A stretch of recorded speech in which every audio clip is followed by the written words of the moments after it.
A wall of American steel cuts through the Persian Gulf as these words reach you.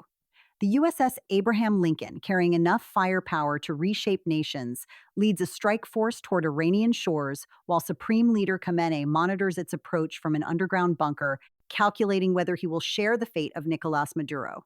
President Donald Trump posted his intentions for the entire world to read just hours ago, and now every government on earth scrambles to determine what comes next. This is the president who captured the Venezuelan dictator in a single night. Iran just learned they could be next. On January 28th, Trump delivered a message through Truth Social that read simultaneously as final warning and iron promise. A massive armada is heading to Iran, he announced. It is moving quickly, with great power, enthusiasm, and purpose. Then came the comparison that sent defense ministers worldwide reaching for secure phones. It is a larger fleet than that sent to Venezuela.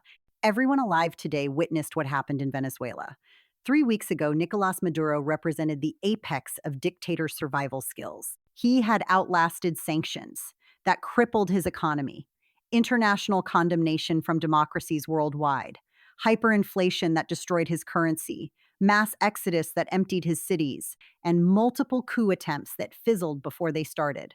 American presidents from both parties had declared his regime illegitimate and demanded he leave power. Maduro remained, seemingly beyond Washington's reach, seemingly untouchable. Trump decided words had become insufficient. Operation Swift Justice launched in darkness. American special forces breached Venezuelan airspace, descended on Caracas with surgical precision, and extracted Maduro before dawn painted the sky. His generals, calculating the mathematics of loyalty against survival, chose survival. The dictator who had defied the world woke up that Saturday morning as president of Venezuela and ended it as a prisoner, en route to a Brooklyn detention facility where he now awaits trial on drug trafficking charges. The fleet that accomplished this mission was described by Trump as smaller than what now approaches Iran. Understanding why requires examining what has unfolded inside Iran over the past month, because this crisis did not materialize from thin air. On December 28th, the Iranian rial collapsed to historic lows against the dollar. Citizens who had endured decades of economic pressure under international sanctions suddenly discovered their life savings could not purchase basic necessities. The final thread of social trust between the Islamic Republic and its people snapped with an audible crack that reverberated through every city and village. What began as protests over currency transformed into something the regime has never confronted. Within 72 hours, demand shifted from economic relief to the complete dissolution of the Islamic Republic itself. Women burned their headscarves in public squares while cameras recorded their defiance. Students occupied university campuses and refused to leave. Workers walked off jobs across entire industries. From Tehran to Tabriz to Shiraz to Isfahan, millions flooded streets chanting slogans that would have guaranteed death just weeks earlier. The regime responded exactly as such. Regimes always respond. Human rights monitors have documented the killing with grim precision that reads like autopsy reports from a war zone. The human rights activist news agency confirmed 6,126 deaths between December 28th and today. That single figure exceeds American combat deaths across the entire Iraq war compressed into 30 days. Among the confirmed dead are 5,777 protesters, whose only crime was demanding change, 86 children whose lives ended before they truly began, 49 bystanders who were not even demonstrating but simply existed in the wrong location when bullets started flying, and 214 security forces who either refused orders, switched sides, or perished in the chaos their colleagues created. But confirmed deaths represent only what investigators can verify with certainty. Some assessments suggest the actual toll exceeds 30,000 souls. More than 17,000 individual cases remain under active investigation because bodies continue being discovered in mass graves, rivers, and unmarked detention facilities. Over 41,000 people have been arrested. Iranian courts, transformed into sentencing factories operating around the clock, process protesters on charges carrying mandatory death penalties with trials lasting minutes. Trump drew a line in early January that the world heard clearly. If Iran violently kills protesters, he warned, America will respond. For a brief window, executions appeared to slow. Reports suggested the regime had stepped back from the brink. The president even claimed credit, suggesting his threat had stopped the bloodshed and saved lives. The bloodshed never stopped. The regime simply learned to conduct massacres more quietly. Now the Armada approaches with purpose the entire world can read. The Abraham Lincoln represents the centerpiece of American naval power projection capabilities. This Nimitz-class supercarrier displaces 100,000 tons fully loaded and hosts approximately 90 aircraft ready for immediate deployment. A-18N F, A-18F Super Hornets provide devastating strike capability against any target Tehran values. EA-18G Growlers specialize in jamming enemy radar and communications, blinding defenses before strikes arrive. E-2D Advanced Hawkeyes detect threats hundreds of miles distant, ensuring nothing approaches unseen. Twin nuclear reactors provide effectively unlimited operational range. The ship can sustain continuous combat operations for months without returning to port for resupply. 3 Arleigh Burke-class guided missile destroyers form the protective escort surrounding the carrier. Each carries Tomahawk cruise missiles capable of striking land targets over 1,000 miles distant with precision measured in feet. Their Aegis combat systems can track and engage dozens of simultaneous threats in any weather conditions. Standard missiles provide air defense capable of destroying enemy aircraft and incoming missiles. Submarines operate beneath the surface, their positions known only to American commanders. Patrol aircraft and drones fill the skies above, creating an envelope of awareness nothing can penetrate undetected. This is not diplomacy dressed in camouflage for political theater. This is the machinery of war assembled for war's purposes. Trump confirmed this force exceeds what captured Maduro. The implications require no decoder ring, but seductive comparisons can mislead, and this comparison misleads dangerously if accepted without examination. Iran is not Venezuela. Venezuela's military collapsed from 2 decades of deliberate neglect and systematic corruption that hollowed it from within. Soldiers went unpaid for months. Equipment rusted in depots without maintenance. Officers stole whatever they could sell on black markets. Training devolved into theoretical exercises that never translated to actual capability. When American forces arrived in Venezuelan airspace, Maduro discovered to his horror that no one wearing a Venezuelan uniform was willing to die for his continued survival. Iran spent 45 years ensuring this precise scenario could never happen to Tehran. They studied Iraq's catastrophic collapse in 2003 and drew conclusions that shaped everything since. Saddam's conventional military, once considered formidable, disintegrated in weeks against American technological superiority.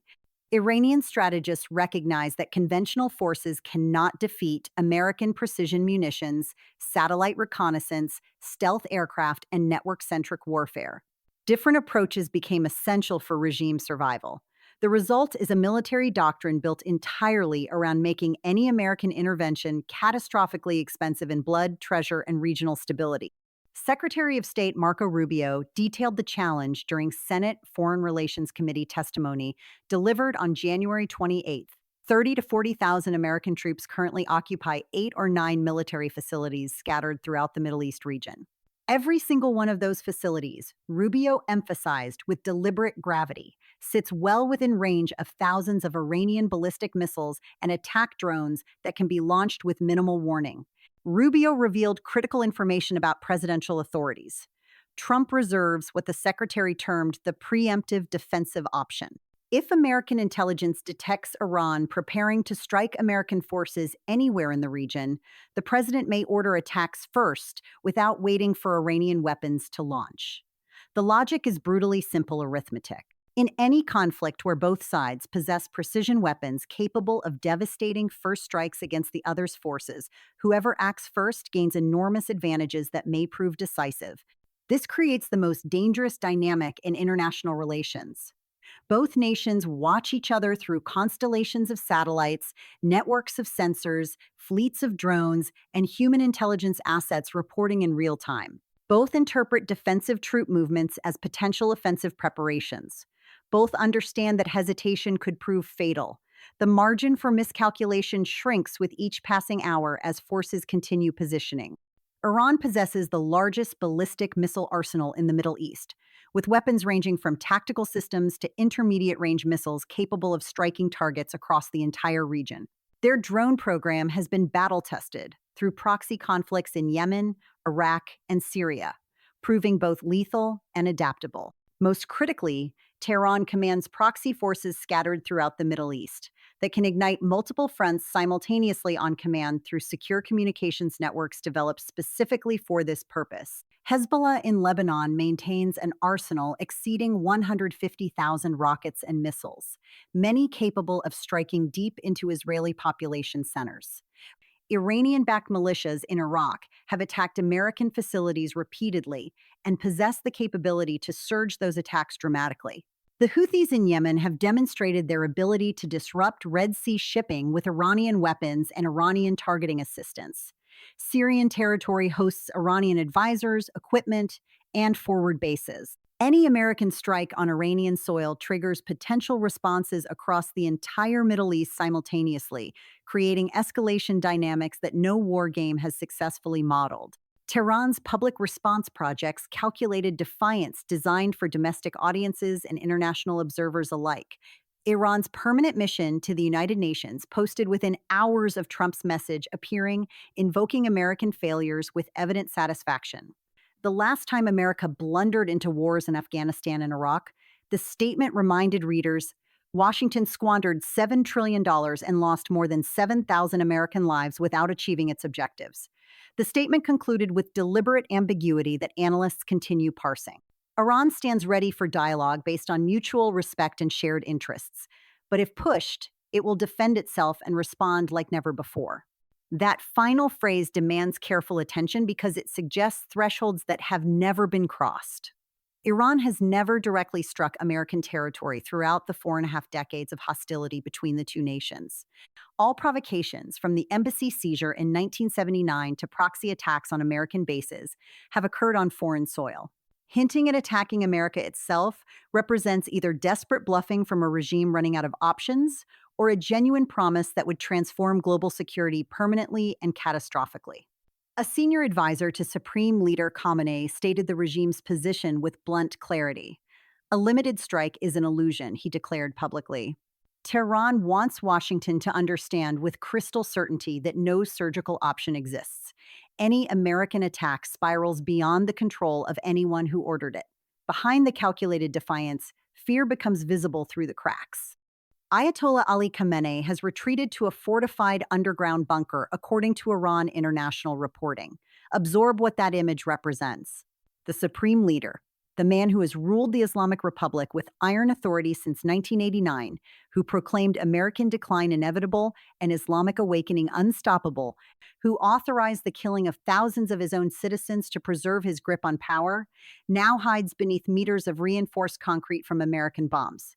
He watched Operation Midnight Hammer last June obliterate nuclear facilities. His country spent billions constructing over decades. He witnessed American stealth aircraft penetrate defenses Iran considered impenetrable. He understands capabilities he cannot counter. He understands that the president who ordered that strike knows precisely where he sleeps. Trump clearly senses this vulnerability bleeding through Iranian defiance. He told reporters this week that Iran has reached out on numerous occasions through various intermediaries. They want to negotiate, he suggested, with characteristic confidence. The situation remains in flux. A diplomatic window exists. It narrows with each mile the Armada travels. Acceptable terms would require Tehran to cross lines the regime has never crossed. Trump stated his bottom line with his typical directness: no nuclear weapons, complete verification with intrusive inspections, no sunset clauses that permit future enrichment after arbitrary deadlines. Any agreement must permanently and verifiably prevent Iranian atomic weapons development. These demands exceed those in the 2015 agreement Trump withdrew from during his first term.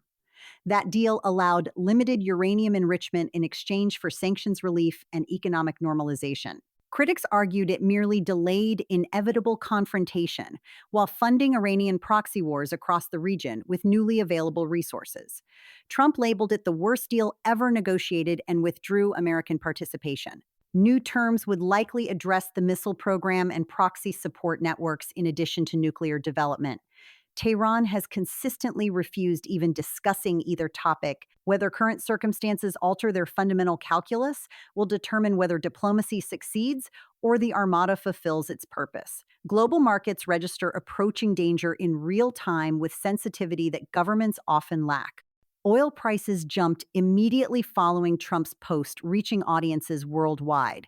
Brent crude closed at $68.40 per barrel, gaining 83 cents on the day. American crude rose to $63.21. These price movements reflect trader calculations about conflict probability and consequence. Iran controls massive petroleum reserves that would vanish from global markets the moment hostilities begin. The Strait of Hormuz, through which roughly 20% of global oil trade passes daily, hugs Iranian coastline within easy range of Iranian weapons. Military conflict there would send energy prices spiraling worldwide, with effects touching every household on the planet, regardless of nationality or politics.